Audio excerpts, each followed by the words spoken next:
Autism is a developmental disability. It impacts various areas of functioning, including social communication, behaviors, and cognitive process.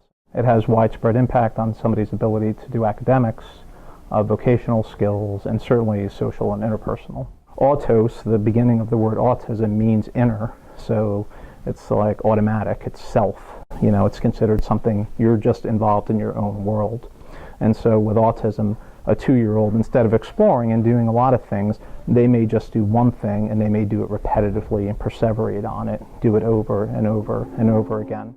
Acing Autism is a program that was started by a tennis professional, Richard Sperling, and his wife, who's a pediatrician. His wife studies children on the autism spectrum, was speaking with her husband about the fact that there's no real opportunity for such children to participate in sports, organized activities. He being a tennis professional, he said, well, I think tennis is a sport that, if it's formatted properly, will provide the children with a lot of the skills that they deserve to be exposed to, both social and physical. Well, when I retired from Roosevelt after teaching for 36 years, I wanted to get involved in some type of volunteer program, and so I went on the internet looking for that, but ran across the Acing Autism program and thought to myself, well, this is even a better fit because I'm coaching tennis at the high school at the moment.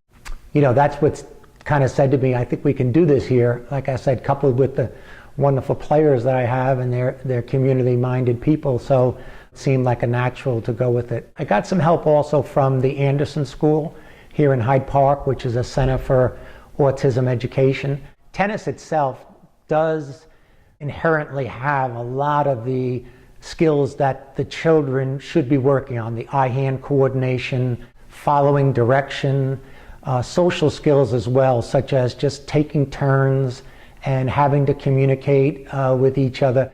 We do some very basic tennis skills with them. Bounce, hit, we call it ready, aim, fire drill. But everything we do, we try to make it something that the child will be successful with.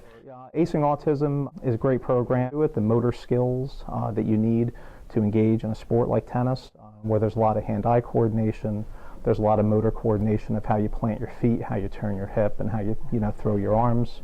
I think that's great. There's also the rules. Autism spectrum just refers to the idea that there's a variety of functioning, levels of functioning across autism, and some folks are much more high functioning on it. They may have only very limited disabilities as far as social interaction. Maybe their body language cues aren't very good. So they're a mild case, and it runs the gamut, the continuum from there down to the most impaired. For example, in autism, about 25% of folks are nonverbal, so they can't speak at all, or only can do 1 or 2 word utterances, so they need sign language or other systems to communicate. They have very, very impaired ability to do vocational tasks. They may have motor problems with their hands or gait in terms of how they walk. So the idea of the spectrum just refers to this idea that there are folks with autism that don't really fit just in one box or niche, but it falls from very high functioning to very low functioning. My sons have gone from children who came in who couldn't hit a ball with a racket, and then let's hold a racket, that they're hitting balls off the wall in the gym. They're hitting balls out of the machine. And to see them being able to do this on a daily basis is amazing for me, just to see how far they have come. When my sons both first started, my sons could not do one sit-up. Now they're doing sit-ups. Well, I have one who is severe anxiety, and he has lost that severe anxiety when he comes here, even though he knows every time he comes he might not have the same mentor. Every time he comes, he knows it's going to be a little different. He still gets up and he's really raring to go when he comes here. And Ava especially, she suffers from hand tremors. And when she has that racket in her hand and I see her going down, picking up balls and putting them up and able to actually carry them across a gym, instead of before where she'd be tripping and falling, and it really, as a mother, it really it does my heart good, because I see it's working.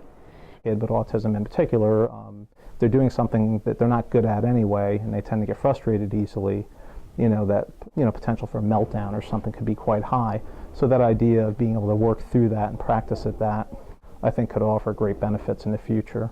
In the beginning, some of the children were very hard to even keep them on the court for more than 5 minutes. The distractions were really tremendous, and they didn't have a whole lot of confidence. One of the keys is working with the same child.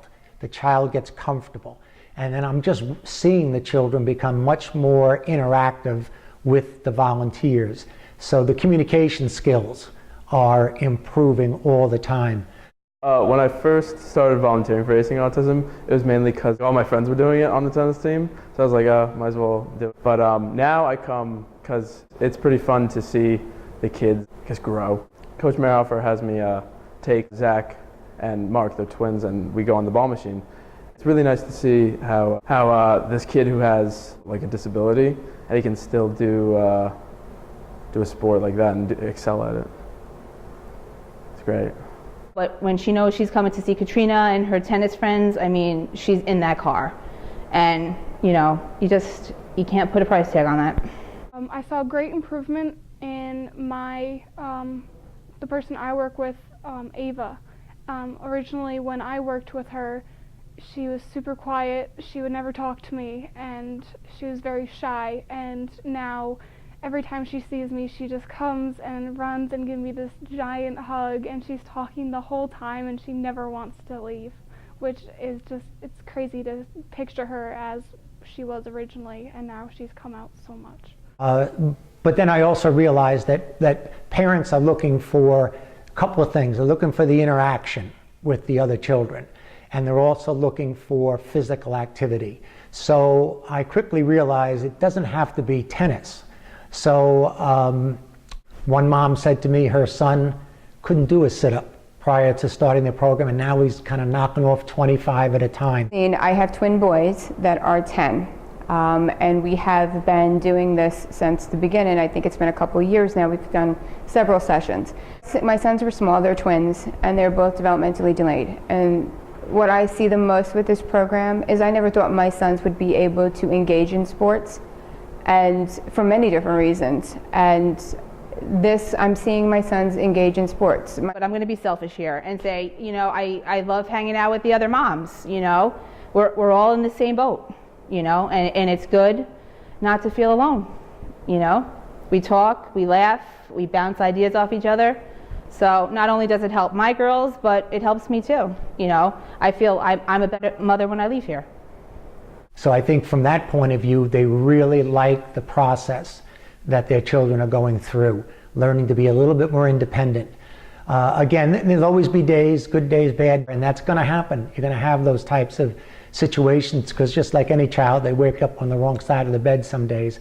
But with our program, which has been consistently going on now for 2 years, I think the children feel very safe coming here, and the parents, in turn, like I said, see the child becoming just a little bit more independent. The volunteers are affected by, I think, the interaction that they have with the children, which I don't think they actually realized was going to occur. But as they come week after week and they just see the impact they have on the children, how the children look for them every time when they come into the gym or out to the outdoor court, realize the joy they're bringing to these children, and I think that's the reward in itself. Since I started through volunteering, originally I was really scared, and I was like, uh-oh, kids hate me. What am I gonna do? How am I going to do this right? And then by the end, I really connected with this girl, Ava, who she is the sweetest and cutest little thing ever, and I love her dearly. It affects me in that I feel at the end of the day that there's, you know, I can put my head on the pillow and say, something good happened today. You know, it's when you're retired and you have lots of free time on your hands, there's lots of things I'm doing for myself, and so this is just a wonderful opportunity for me. And I'm seeing these children, and to see how happy these children have been in the short time we spend with them, that's enough. It's just something that makes me feel good. I look forward to it every Sunday, I really do. One child with autism, you've seen one child with autism.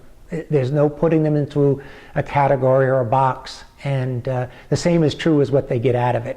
Everybody gets something different out of it. I think there's a couple of guys and gals there who might even play tennis on the high school team in a couple of years. So we're all over the place as to what they can get from it, and I think the future will tell.